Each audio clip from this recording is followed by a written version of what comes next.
owned them, and that was about the last thing the man ever did. And when that little dispute with the English ended, we kindly asked it back. They kindly refused, so most of our colonies were lost. The Dutch still have 3 islands in the Caribbean. They still belong to the Kingdom of the Netherlands. They are called Bonaire, Saba and Saint Eustatius.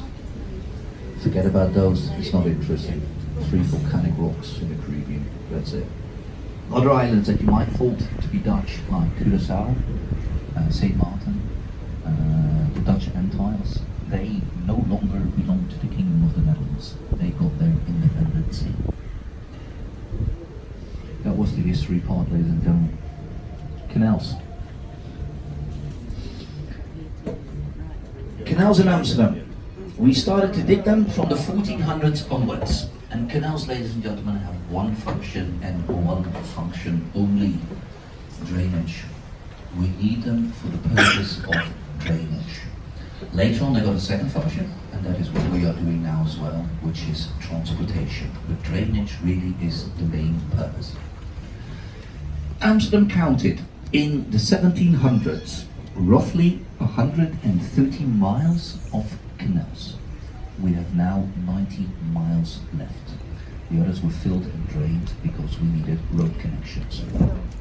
But still having 90 miles of canals is the reason we are sometimes nicknamed the Venice of the North.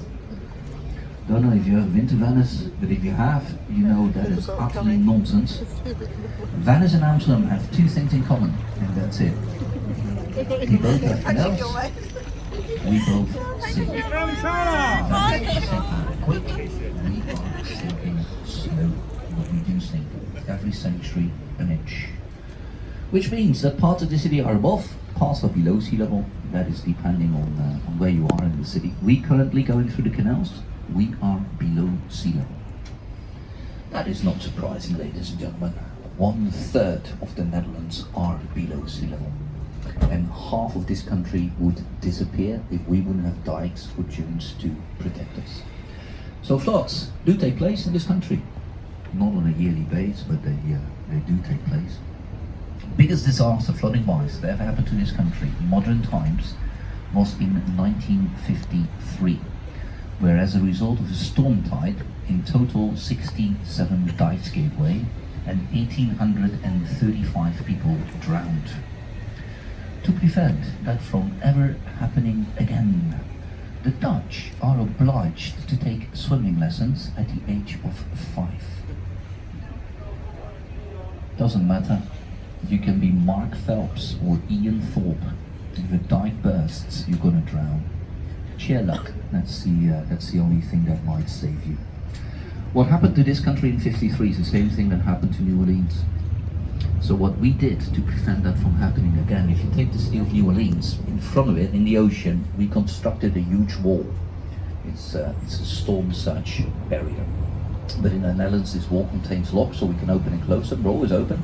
Otherwise it would damage the environment. But during a storm or a spring tide, we close the doors, and that's how that part is nowadays protected. Floods still take place in this country, ladies and gentlemen, but not sea-wise, river-wise. There are 2 major rivers that go through Europe, the Netherlands and the North Sea. One is the River Rhine from Switzerland, and the other one is the River Maas or Meuse from France. Because of these rivers, floods almost on a daily basis. Have a look at our houses, left or right, doesn't matter. You might notice that we, the Dutch, we don't like curtains. You can look into our living room. It's got to do with our religion. We are Protestants. The state religion in the Netherlands is the Protestant religion. And it was the fashion in the 1700s that if you were a good Protestant, that you should live a decent and a sober life. And in order to show others you were living that life, no curtains. If you see curtains, that family is Catholic.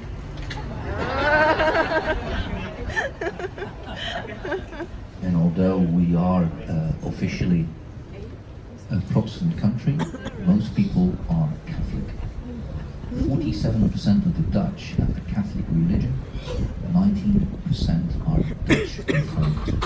Still, the state religion is Dutch Reformed. Whatever you heard about this country, ladies and gentlemen, the opposite is more likely to be the truth. Any idea what the national colour of the Dutch is? Orange. Almost. It's blue. However, like you say, orange is not strange, because if Dutch athletes compete in a sports event, Olympic Games or something, we always dress up in orange. And the reason is to honor the royal family. Our royal family, they have 43 family names, but one of them is orange. And that's why Dutch athletes always dress up in orange. But blue is the national color. What, according to you, is typical Dutch? When you hear the name Holland or the Netherlands, what jumps to mind? Windmills, tulips, clocks. Anything else? Beer? Marijuana, yeah, that was a matter of time.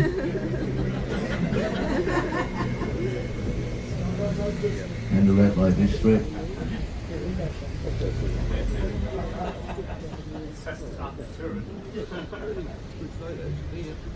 You haven't mentioned a single Dutch thing.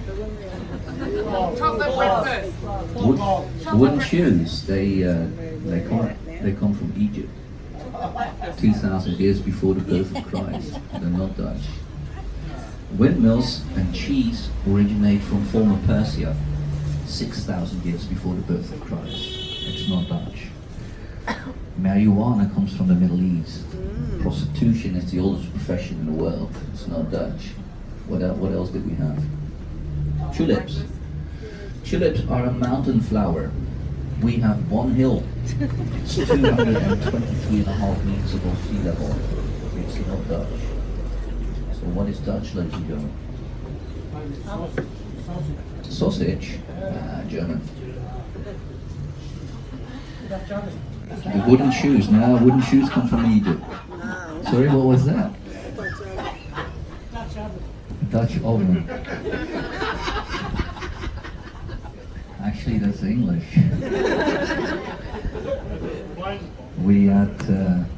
We fought 3 naval wars against the English, and the English started giving us funny names, including the word Dutch. One of them is Dutch oven. A Dutch widow. Any ideas? Prostitute. Dutch defense. To surrender. The English gave us 80 names, including the word Dutch, just to make fun of us. By the way, we're not called Dutch, we're called Dietz. Dietz is the only proper name for the people in this country. Don't worry if you call us Dutch. Nobody's offended, but Dietz is the only proper name. The Netherlands were the last country to invade England successfully. I do need to tell you that not a single shot was fired, otherwise we would have turned around. But this person from the Netherlands became King of England. He was called King William of Orange. When he became King of England, he was married to Mary Stuart. The English could not pronounce his name proper. Dietz. They made it Dutch. That's where the name Dutch originates from. Right, have a quick look to the left. To the right, sorry. The 4th building from the corner, the black brick one. It's coming forward. It's tilting forward. So it's the one next to that green sun shutter that reads Johannes on it. Go to the top and just compare it to the building standing next to it. It's about a foot coming forward. Why?